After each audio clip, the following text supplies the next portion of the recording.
The existence of a wormhole is a hypothesis. This hypothesis is dismissed by hypothesis makers with another hypothesis, that a wormhole exists between two black holes. Now, if a black hole were present on Earth, it would swallow everything, all would be destroyed. Hence, a wormhole cannot exist on Earth.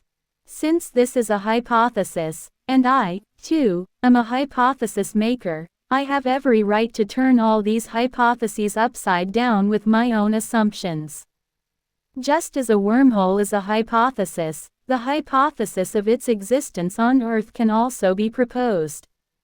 Let's add another hypothesis. What if Earth itself is inside a black hole, and it's only a matter of entering the wormhole before humanity shifts to another universe?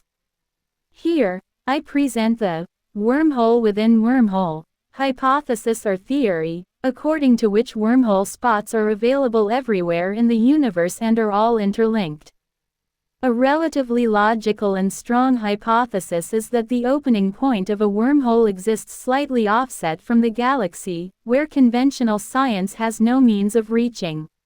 But even if one were to exit the galaxy, another hypothesis would be needed to safely traverse the length and violent gravitational pull of the wormhole.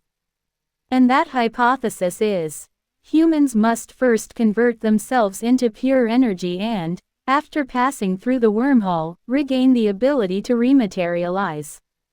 As far as conversion into energy is concerned, it is an undeniable reality, without any need for hypotheses, that when a person dies, their energy, which contains all the data acquired in their lifetime, separates from matter and flies away.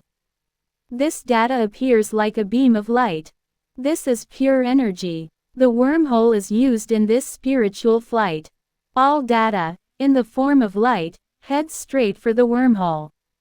After passing through it, it reaches a place where all forms of the world are transforming into waves, creating a new universe. Now, we, the spiritually elevated, continuously increase our spiritual energy until, without physical death, we can fly through the wormhole and casually travel to the second, third, or any other universe for leisure. No big deal. This is called astral projection or an out-of-body experience. The great intellectual personality, Hazrat Ali Mirza, R.A., once said, "Die before you die." My hypothesis regarding this saying is that before physical death, one must increase their spiritual energy to such an extent that they can spiritually fly through the wormhole and explore what lies beyond. For this, religions, Sufis, and spiritual scholars offer various techniques, where religions serve as foundational principles. Regardless, the purpose of presenting all these hypotheses was to announce that I have begun writing the second part of my previous novel, Astral World. This time, I will take you beyond the wormhole, Insha'Allah Ta'ala. This article was written for you by Asrar Ahmad Adraak, a Pakistani science fiction writer and spiritual scholar.